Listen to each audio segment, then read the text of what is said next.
एक सवाल और था जिसके बारे में सुधा को काफी लेट रियलाइज हुआ। चलो मान लिया कि सेठ परिवार को बाहर से कोई मदद नहीं मिली और अंत में उन्होंने अपने घर को बेचने का फैसला किया, लेकिन क्या उन्हें वो कीमत मिल पाएगी जो उनके घर की असली कीमत थी? मेरे कहने का मतलब है कि अगर उन्हें जल्दी से जल्दी अपना घर बेचना पड़ा तो उन्हें घर की वो कीमत नहीं मिलेगी जो उसका मार्केट वैल्यू होगा। यहां से भी सेठ परिवार को नुकसान उठाना पड़ सकता है। और अगर उन्हें अपने घर की अच्छी कीमत नहीं मिली तो ना तो वो कर्जा चुका पाएंगे और ना ही वो अपने लिए नया घर ले पाएंगे। ऐसे में तो पता नहीं सेठ परिवार को कितने ही दिन होमलेस रहना पड़ सकता था। ये सब सोचते हुए जब सुधा का ध्यान अपने पति विनायक सेठ की तरफ गया तो सुधा तो चक्कर खाकर ही गिरने वाली थी, क्योंकि विनायक सेठ बिना कुछ बोले, बिना कुछ बताए जानवी और विराज की तरह वहां से गायब हो गए थे। ये इंसान वाकई में किसी काम का नहीं है। मुसीबत के समय में ये हम दोनों को अकेले छोड़कर चला गया। खुशबू की मां ने मनी मन विनायक सेठ को कोसना शुरू कर दिया था। जब सुधा को एहसास हुआ कि अब फ्यूचर में उसे ऐसी ही जिंदगी निकालनी पड़ सकती है तो तुरंत ही उसकी आंखों से आंसुओं का बहना शुरू हो गया था। मुझे अब और नहीं रहना, अब जिंदा रहने का फायदा ही क्या है? कुछ इस तरह से सुधा के मुंह से बातें निकलना शुरू हो गई थी और ये बातें कुछ ऐसी होती हैं जो तुरंत ही लोगों का ध्यान अपनी ओर आकर्षित कर लेती है। धीरे धीरे भीड़ का इकट्ठा होना शुरू हो गया था। चूंकि खुशबू का घर बाजार में था, इसीलिए उसके घर के आजू बाजू ज्यादातर शॉप्स ही थी। अपनी अपनी शॉप से शॉपकीपर बाहर आ गए थे और सुधा की तरफ इशारा करते हुए फुसफुसाने लगे थे। कुछ ने तो अपने मोबाइल फोन भी बाहर निकाल लिए थे और सुधा की वीडियो रिकॉर्डिंग करना शुरू कर चुके थे। जब से सुधा को पता चला कि उसकी बेटी की और उसकी जिंदगी अब लगभग खत्म हो गई है, तभी से सुधा का सारा ध्यान रोने में ही था। इसीलिए उसे पता ही नहीं था कि उसके आजू बाजू चल क्या रहा है। अभी सुधा रो ही रही थी कि तभी अचानक से भीड़ में से एक शख्स अपने हाथ में ब्लैक कलर का प्लास्टिक बैग लेकर बाहर आया और जोर से चिल्लाते हुए बोला, बस बहुत हुआ। उस आवाज को सुनकर तुरंत ही सुधा ने अपना सर ऊपर उठाया और जैसे ही उस शख्स को देखा वैसे ही सुधा के चेहरे का रंग बिगड़ गया था। विनायक, निकम्मे कहीं के, वापस आने की तुम्हारी हिम्मत भी कैसे हुई? मुझे तो लगा कि तुम हम दोनों को छोड़कर चले गए हो, तो फिर यहाँ वापस क्यों आए हो? जैसे ही खुशबू की मां ने अपने सामने विनायक सेठ को देखा वैसे ही उसने अपने पति को कोसना शुरू कर दिया था। आमतौर पर विनायक सेठ हमेशा सुधा की बात को सुनकर ले लेते थे, लेकिन आज ऐसा नहीं हुआ। जैसे ही विनायक सेठ ने सुधा के मुंह से निकले शब्दों को सुना, तुरंत ही उन्होंने पलटवार करते हुए कहा, सुधा, अपनी लिमिट में रहो।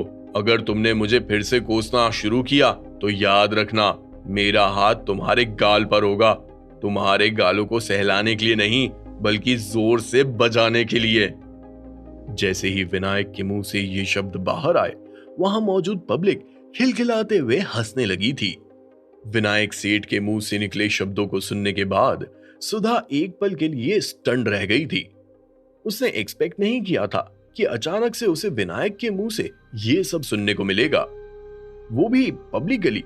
कुछ समय तक शांत रहने के बाद अचानक से सुधा जमीन से उठी और विनायक सेठ की तरफ तेजी से बढ़ने लगी।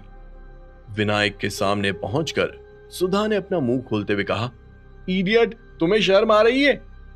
एक बेटी के बाप हो, लेकिन अपने परिवार के लिए आज तक कुछ भी नहीं किया, ऊपर से मुझे थप्पड़ मारने की धमकी दे रहे हो। मुझे अब तुम्हारे साथ रहना ही नहीं है, मैं अपने हक की लड़ाई लड़ूंगी। ये बोलने के बाद सुधा ने नोटिस किया कि उसे विनायक की तरफ से कोई भी रिएक्शन देखने को नहीं मिला है। सुधा ने सोचा कि शायद विनायक उसकी बातों को बहुत ही लाइटली ले रहा है और उसे विनायक को चमकाना पड़ेगा। यहाँ चमकाने का मतलब किस्मत चमकाना नहीं है, बल्कि हाथ से गालों को चमकाना है। और यही सोचते हुए सुधा ने अचानक से विनायक के गाल पर थप्पड़ से हमला कर दिया था। पता नहीं कैसे, लेकिन विनायक इस हमले के लिए शायद पूरी तरह से तैयार था। जैसे ही सुधा ने हमला किया वैसे ही विनायक के 2 कदम पीछे की तरफ बढ़े। हालांकि विनायक सुधा के हमले से तो बच गया था, लेकिन इसी बीच उसका बैलेंस बिगड़ गया और वो जमीन पर जा गिरा था। जमीन पर गिरते ही विनायक बैठ गया था और अपनी बीवी की हरकतों पर मंथन करने लगा था। बैलेंस बिगड़ने के बाद सिर्फ विनायक ही जमीन पर नहीं गिरा था, बल्कि उसके हाथ से वो ब्लैक कलर का प्लास्टिक बैग भी छूट गया था और वो भी जमीन पर गिर गया था। ना तो वो बैग ज्यादा टाइट था और ना ही ज्यादा लूज था। ऊपर से उसमें गुलाबी कलर के ढेर सारे नोट थे। बैग नीचे गिरते ही फट गया और गुलाबी कलर के नोट सभी की आंखों के सामने आ गए थे। आया ना मजा, अब ज्यादा नाटक। पहले तो सुधा का ध्यान उस ब्लैक कलर के प्लास्टिक बैग पर नहीं गया, इसीलिए उसने फिर से विनायक को कोसना शुरू किया। लेकिन जैसे ही उसकी नजर उन गुलाबी नोटों पर पड़ी, वैसे ही सुधा हक्की बक्की रह गई थी। उसे समझ नहीं आ रहा था कि वो अपनी आंखों के सामने क्या देख रही है। तुरंत ही सुधा ने अपना मुंह खोलते हुए कहा, इतने सारे पैसे तुम्हारे पास कहां से आए? क्या तुमने इतने सालों से इन्हें बचा कर रखा था? इस बारे में हमें कुछ क्यों नहीं बताया? सुधा के सवालों में अभी भी सेल्फिशनेस टपक रही थी। खुशबू की मां के मुंह से निकले सवालों को सुनकर विनायक सेठ की दोनों भौहें ऊपर की ओर उठी और तुरंत ही उन्होंने अपना मुंह खोलते हुए कहा, कौन से पैसे? अगर मेरे पास पैसे होते तो क्या अभी हमारी सिचुएशन ऐसी होती? मैं इतने सालों का इंतजार क्यों करता, बेवकूफ औरत। विनायक सेठ पूरी तरह से फॉर्म में थे और सुधा को नीचा दिखाने का एक भी मौका नहीं छोड़ रहे थे। तो फिर ये पैसे तुम्हारे पास कहां से आए? क्या तुमने चोरी की है? अभी सुधा का ध्यान पूरी तरह से उन पैसों पर था, इसीलिए उसे अभी के लिए विनायक सेठ से लड़ने में कोई दिलचस्पी नहीं थी। यही वजह थी कि सुधा ने शायद उस बेवकूफ औरत शब्द को पूरी तरह से नजरअंदाज कर दिया था। इतना सारा पैसा देखकर सुधा डर गई थी। उसे लग रहा था कि कहीं उसके पति ने कुछ गलत काम तो नहीं कर दिया है। उसी समय विनायक ने उस ब्लैक कलर की प्लास्टिक बैग को उठाया और अपना मुंह खोलते हुए बोला, ये पैसा मुझे विराज जिंदल ने दिया है। वो यहाँ पर हमारी मदद करने आया था, लेकिन तुम लोगों ने उसकी इंसल्ट की और उसे यहाँ से जाने के लिए मजबूर कर दिया। जैसे ही सुधा ने विनायक सेठ के मुंह से ये सुना, वैसे ही सुधा पूरी तरह से सरप्राइज्ड रह गई थी। उसने कभी नहीं सोचा था कि जिस लड़के को उसने और उसकी बेटी ने नीचा दिखाया, उसका मजाक बनाया, वही लड़का उनके परिवार के लिए सेवियर बनेगा और उनकी मुश्किलें आसान करेगा। सुधा के लिए ये कुछ ज्यादा ही शॉकिंग था। अगर विराज का पंकज से कंपैरिजन किया जाए तो सुधा तो विराज के बारे में कुछ ज्यादा जानती भी नहीं थी और उस मोटी औरत के मुंह से जो कुछ भी सुना था, उसके बाद से तो विराज उनके लिए किसी गरीब से कम नहीं था। लेकिन पंकज के बारे में तो सुधा सब कुछ जानती थी। उसकी कंपनी की मार्केट वैल्यू 10 करोड़ थी, लेकिन उसने खुशबू के हाथ में 1 लाख दिए थे। विराज के मुकाबले पंकज रिश्ते बनाने में काफी कमजोर था और आज जो कुछ भी हुआ उससे अब सुधा को पंकज से कोई उम्मीद भी नहीं थी। एक तरफ जहां खुशबू की मां अभी भी शॉक में थी, तो दूसरी तरफ एक और इंसान था जो बहुत ही ज्यादा अपसेट था। वो इंसान और कोई नहीं बल्कि खुशबू थी। खुशबू को ऐसा लगता था जैसे वो विराज को बहुत अच्छे से समझती है और जानती है और इसी वजह से वो हमेशा विराज को नीचा दिखाती थी। उसे विराज की गुडविल की कोई परवाह नहीं थी, लेकिन रियलिटी ने उसके चेहरे पर एक जोरदार तमाचा जड़ दिया था। ये रहे पूरे 1.5 करोड़। आज से आपकी दुकान भी हमारी हुई। मुझे नहीं लगता कि अब आपको यहाँ आकर हमें और परेशान करने की जरूरत पड़ेगी। ये बोलते हुए विनायक सेठ के कदम उस मोटी औरत की तरफ बढ़े, जो विनायक की बात सुनने के बाद शॉक्ड मोड में चली गई थी। विनायक ने उस ब्लैक कलर के प्लास्टिक बैग से 2000 रुपए की गड्डियों को एक एक करके निकालना शुरू किया। जब उस मोटी औरत को पूरी तरह से भरोसा हो गया कि उसे 1.5 करोड़ रुपए मिल गए हैं, तो वो खुशी खुशी अपनी दुकान भी बेचने के लिए तैयार हो गई थी। भाई साहब, मुझे पूरा यकीन है कि आप फायदे का सौदा ही करेंगे। क्या बात है, आपका और मेरा दोनों का फायदा हो गया। अब हमारी दोस्ती का रिश्ता यूं ही बरकरार रहेगा। भले ही उस मोटी औरत के मुंह से मीठे शहद वाले शब्द टपक रहे थे, लेकिन अंदर ही अंदर वो नफरत की आग से जल रही थी। उस मोटी औरत ने एक्सपेक्ट नहीं किया था, जिस परिवार ने विराज जिंदल को इतना बुरा भला कहा, इतना नीचा दिखाया, इतनी इंसल्ट की, वही विराज जिंदल उस परिवार की हेल्प करेगा। I mean, उस मोटी आंटी को भरोसा नहीं हो रहा था।